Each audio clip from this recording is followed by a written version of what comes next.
اونٹوں کو فروخت کرنے کے لیے مکے کی سرزمین پر تشریف لایا. حالانکہ مکہ شریف سے کچھ ہی حدود کی دوری پر اس کا قبیلہ واقع تھا اور وہ اونٹ بیچنے کے لیے آیا, لیکن اس کی قسمت ماری گئی. اس اونٹ کو جو خریدا گیا, جس نے خریدا اس کا نام ابو جہل ہے, وہ سب سے بڑا بے ایمان.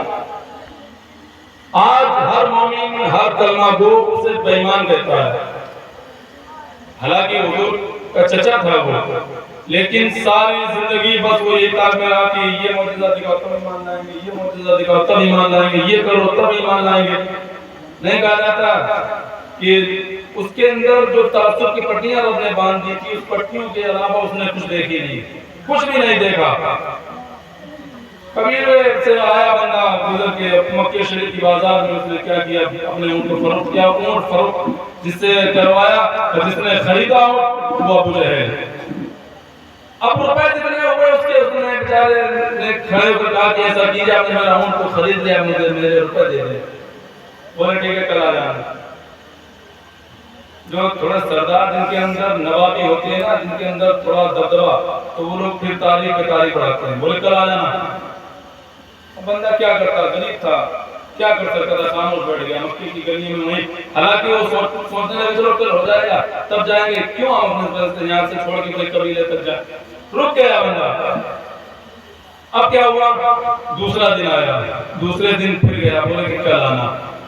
اسی طریقے سے مسلسل ابو جہل نے اس غریب بندے کو 3 دن تک دوڑایا, لیکن روپے ایک بھی نہیں دیا ابھی تک.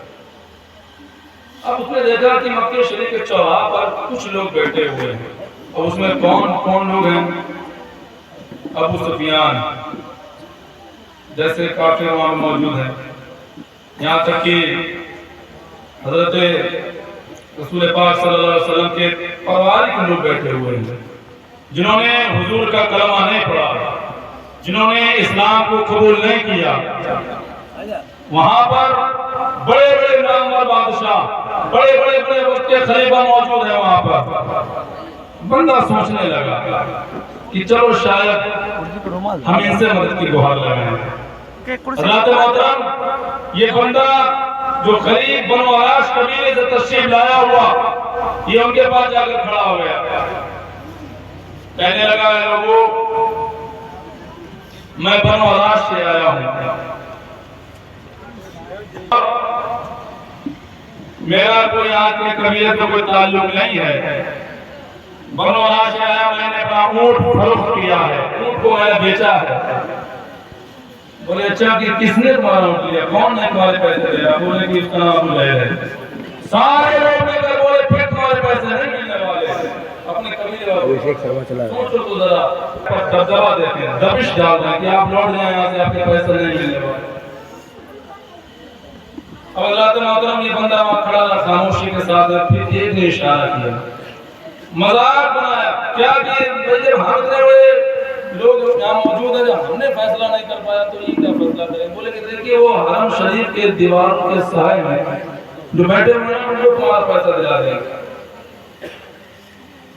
اب وہاں تو سوچا گیا کہ یہاں پر ہم نے کچھ کیا تو وہ کیا کریں گے, لیکن نہیں کہا جاتا ہے کہ جس کا کوئی سہارا نہیں ہوتا اس کا کالی کملی والا ہوتا ہے, جس کا کوئی اپنا نہیں ہوتا اس کا امنا کلال ہوا کرتا ہے.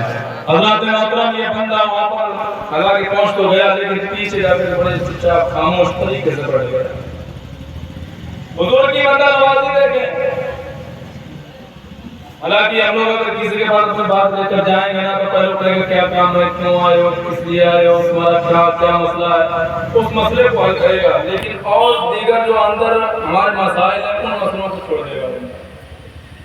ابو لہب نے اشارہ کیا, وہ بیٹے نا ان کے پاس جاؤ, وہ تمہارا مسئلہ حل کریں گے. بندہ گیا پیچھے خاموش بیٹھ گیا.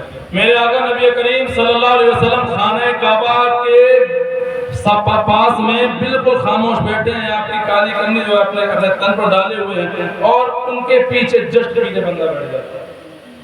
حضور نے اپنی گردن کو گھمایا, فرمایا بڑے پریشان لگتے ہو. حضور کی شان سنیں مسلمان. آقا تو وہ بھی جان لیتے ہیں, لوگ نہیں کہتے کہ ارے حضور کو تو مطلب کیا علم ہی نہیں ہے, معاذ اللہ کہہ جاتے ہیں.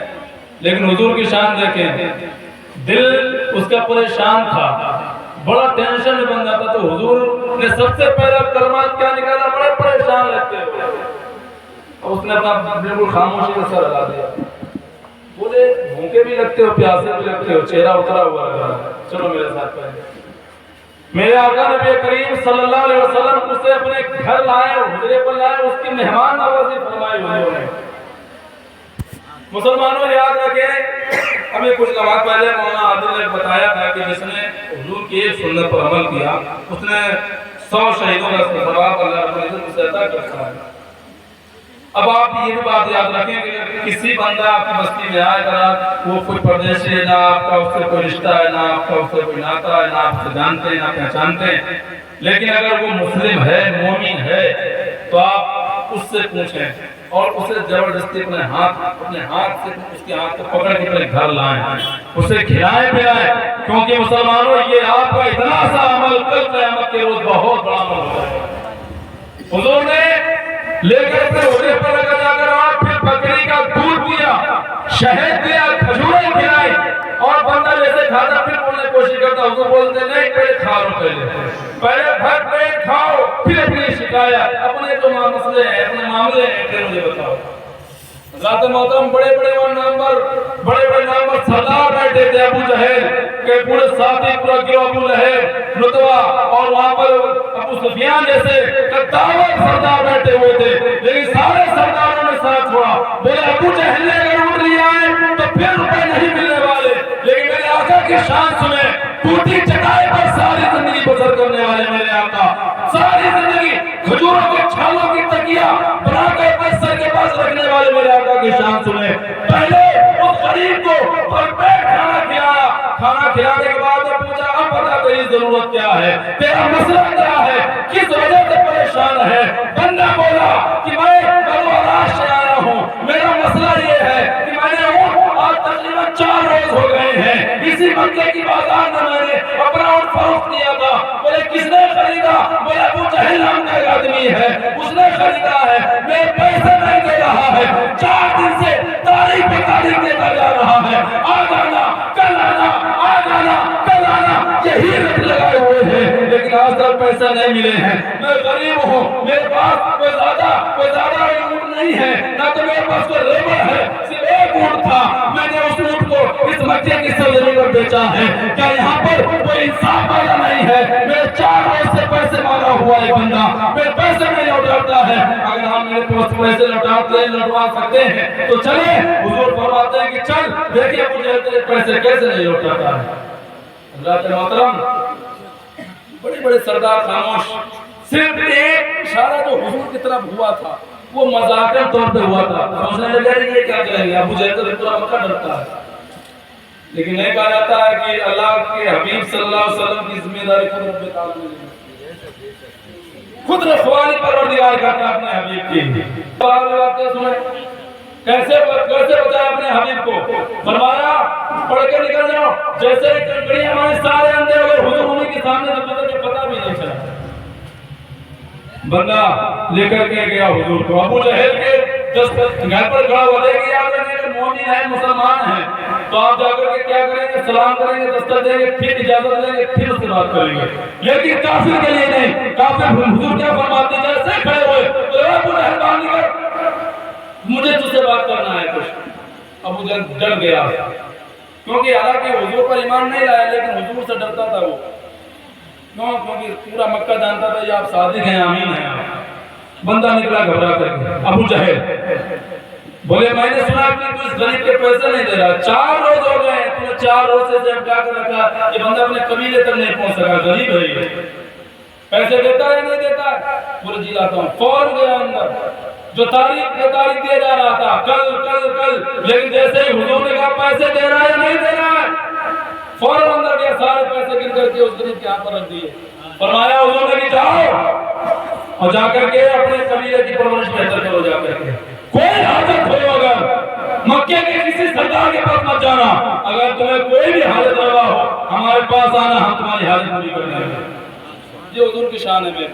حضرات محترم ایمان والا نہیں تھا بندہ وہ، لیکن جب یہ حضور کی عادت دیکھی تو حضور سے کیا فرماتا ہے، بولا کہ یا رسول اللہ جب پنواراج سے آیا ہی ہوں میں اور 4 روزے مجھے ہو ہی گئے ہیں تو حضور ایسا کرے نا پورا ایمان والا کر کے مجھے اپنے قبیلے سے بھیج دیں، حضور کلمہ پڑھا دیں، مجھے مسلمان کر لیں۔